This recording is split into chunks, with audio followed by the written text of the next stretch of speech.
Hello folks, this is your Roquan here, and today I'm going to talk to you about why you should learn a weapons martial art. By the way, as I've stated before, I'm a nerd. I am pretty much multi-nerdum guy, if you will. Pretty much also go with the centric philomath, if you will. I'm pretty much like martial arts, like nerd stuff, pretty much card games, board games, D&D, miniatures, and of course anime and some games. If my drip doesn't say anything about me, Mugen, my favorite characters from one of my favorite anime, Samurai Champloo, and of course Yoshi, my main guy that I like to use in Super Smash Bros, any kind of Super Smash Bros variation, and Mario Kart. Then I don't know what to tell you. But to be honest, proud of what I am, proud of what I like to do. Let me get back to this lesson though. So, why you should learn a martial art involving weapons. Reason why is because, just like with me getting flowy, you get to learn certain things about the weapon, such as that might take a different kind of mindset.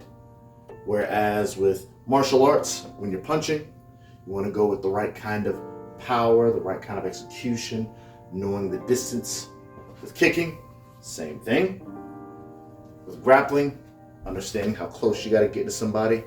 With any kind of weapons martial arts, whether it be stick, whether it be knife, whether it be bow staff, whether it be sword, whether it even be gun, you have to understand how that distance works.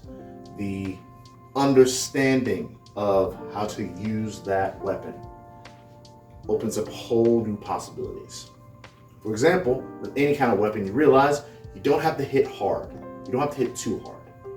In fact, if anything, you don't want to hit hard, you want to hit fast. The reason why is because the weapon is already hard enough. That's going to be all your power right there. And you test it on your body. You're in there, tap here, tap there, tap there, tap a little bit there. And you do it lightly, so imagine you're going quick with that weapon and how hard that's going to hit. That's why, whereas in martial arts, you want to be able to hit hard like this, or hit hard like this, or grab somebody hard so you can slam to the ground hard. With weapons martial arts, you realize that you don't have to worry about hitting hard. You just have to worry about speed, or in some cases, you have to worry about flow. The reason why flow is important. Flow is all connected. It's the connecting energy with all martial arts. You can have flow here, you can have flow here, you can have flow here, and now it comes full circle with a weapon. You can have flow here, and this flow, this fluidity is what makes it more of an awesome weapon. Now, when you get to know how this flow works, you also get to know an extra amount of distance. For example, I can't punch the camera here. I have to get right here to where I can possibly punch the camera. I can kick a little bit closer, but with a weapon, don't have to step that far. I'm literally this distance, and I can already tear somebody up. So it makes you understand distance. Same thing. The only time that distance changes is when you're dealing with a shorter weapon, such as a knife or tonfa. And even then, just because the distance is shorter does not mean that weapon loses its effectiveness. In fact, depending on how short the weapon is, it might be more effective. You just gotta get close range. So it might be good to know that range. All weapons have different ranges. And one of my favorite things about learning the weapons is that it gives you a different kind of set of skills. With learning weapons, you train your grip. You train how to use this grip correctly, how to train using your hand in a different way. Train how to use your body a different way.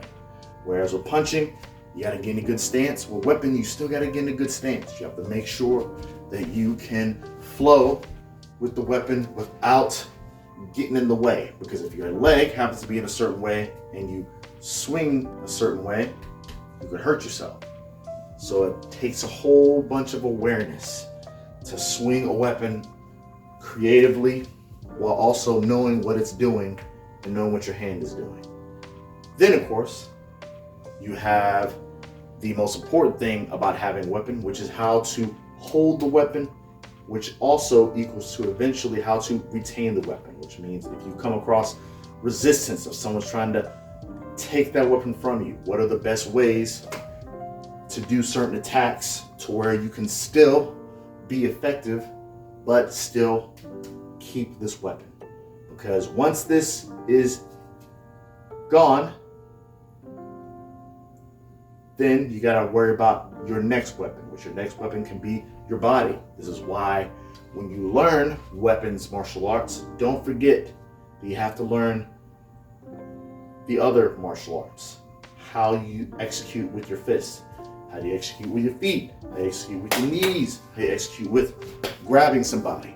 All this is pretty much the figure eight, the infinity loop, that once you get that down, each one feeds another one.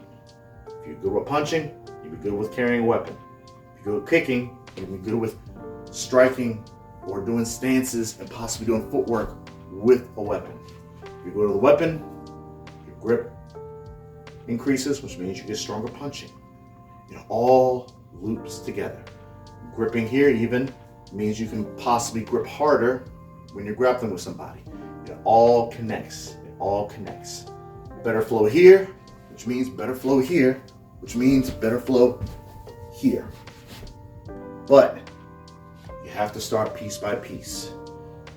And this is pretty much not only should encourage you to go into more martial arts, but this also should encourage you, once you learn this thing, to keep up with the other martial arts, because they all link together. You can even mix it up, going into like that. But it takes practice, it takes time, and you must give yourself time. With that being said, that is my TED Talk. That is my talk on this. If you like this, please like, share, subscribe.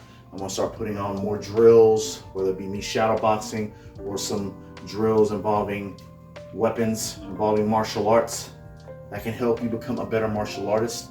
Like I mentioned before, it's good if you have a foundation, a martial arts foundation, whether it be striking, whether it be grappling, whether it be weapons. It's good to have that foundation because that foundation is going to help you. But if you don't have that foundation, I'm working on something to eventually give you that foundation until you can test it on the mat with somebody else, or test it somewhere safe with somebody else you know. That being said, be you, be authentic, stay awesome. Deuces.